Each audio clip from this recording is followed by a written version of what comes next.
Pas de grande hésitation, les zombies c'est ton truc. Flestre fleur. Un esprit poétique et critique, ce sera donc Plume Argent. Tu porteras une tapisserie en guise de cape, ce sera donc Fort Sapiens. Une attirance incontestable pour l'art, la scène et la créativité, Prismarie. La phase de réflexion est présente dans ton esprit, mais pourtant beaucoup trop de misplay. Tu es un sorcier, Guigou, tu es un sorcier. Bonjour. Aujourd'hui dans ce Dromicade, il n'y aura qu'une seule news à traiter puisque la news est quand même assez fat et il y a pas mal de choses à dire dessus. On s'y attendait pas, mais il y a eu déjà des leaks et des spoils de la prochaine extension de Magic à l'Assemblée, jeu de cartes à jouer et à collectionner. Vous l'avez deviné, du coup aujourd'hui on va principalement parler de Strixhaven. Strixhaven. Les prononciations, c'est toujours pas ça. C'est la prochaine extension classique qui sortira en avril 2021, qui va donc rentrer dans le standard en fait. On laisse de côté un petit peu les vikings pour arriver vers la magie.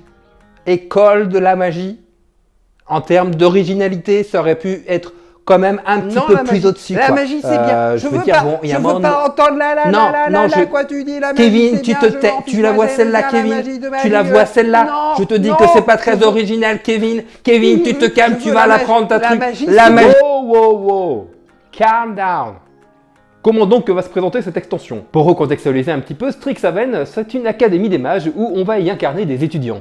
Du coup, plusieurs écoles de magie seront disponibles et on pourra choisir l'école qui nous correspond le plus. Bon, en gros, pour faire simple, 5 écoles de magie, 5 bicolorités différentes qui correspondent à chacune des écoles. Et c'est plutôt bien foutu, l'idée est sympa. Même si certes on peut dire un peu classique, c'est l'une des premières fois que l'on a vraiment cet aspect académie de la magie où on va y être directement intégré en tant que joueur, / en tant que planeswalker. À l'échelle de 5 sorts qui sont appelés les commandements, qui seront soit des rituels, soit des éphémères, ont été révélés et correspondent aux 5 écoles de magie. Il y a à chaque fois 4 effets et on va en choisir 2 lorsque l'on va lancer ce sort. On retrouvera évidemment tous les produits qu'on connaît déjà en termes de boosters différents, à savoir les boosters draft, les boosters collector, les boosters d'extension, pour une meilleure expérience sur l'ouverture d'un booster, et je trouve d'ailleurs ces boosters-là vachement sympas aussi à streamer ou à faire des ouvertures, et n'hésitez pas à aller faire un petit tour sur la chaîne Twitch. Ce qui amène du coup à parler des illustrations spécifiques. On a eu l'habitude des showcases avec les extensions précédentes, et là on va avoir l'archive mystique. Ça va être des rééditions où il y en aura un par booster classique, donc draft ou booster d'extension,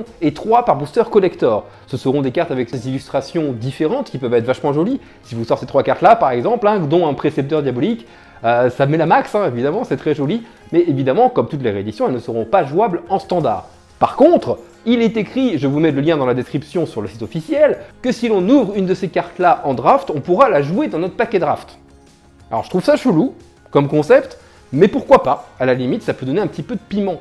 Il y a un peu cet esprit-là aussi avec la liste sur les boosters d'extension, et du coup ça mélange encore un truc supplémentaire, et pour les collectionneurs aussi qui veulent avoir les anciennes cartes avec les nouvelles illustrations, évidemment, bien sûr, et en plus ça va pimenter un petit peu les drafts. Pourquoi pas? Je demande à voir, c'est un peu un essai, mais il faut voir aussi les autres cartes. Bon là évidemment les cartes qu'on nous a sorties ici, c'est des cartes qui ont soit un power creep assez important, soit des cartes qui ont vraiment marqué l'histoire et qui peuvent potentiellement aussi avoir un impact très important dans un format limité comme le draft. Mais à voir, je trouve l'idée correcte et la prise de risque est présente. Et vous savez que j'aime les prises de risque pour voir ce que ça peut donner. Et pour la collectionnite aiguë, et pour les personnes qui aiment pimper à fond leur deck, il y aura cette biblioplex dans des illustrations différentes qui sont ma foi grave stylées, mais uniquement en japonais. Dépenser un peu plus de sous, ça fait du bien là où ça passe. Non, en vrai, Magic a toujours été un jeu de collection et il faut bien rajouter quelques esprits collectionnites en plus au fur et à mesure des années, ça va de soi. Alors je suis vraiment un faible quoi, je suis tout en fait. Dès que je vois des jolies illustrations, je suis là ouais mais vas-y, je vais les prendre et tout. Puis après je fais ouais non mais c'est cher, mais en plus je les joue en commandeur, donc sur un format éternel ça peut valoir le coup de le faire.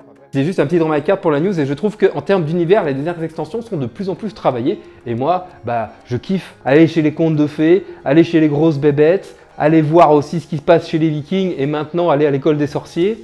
Ça nous fait voyager et finalement, est-ce qu'on n'aime pas l'univers de Magic pour voyager ?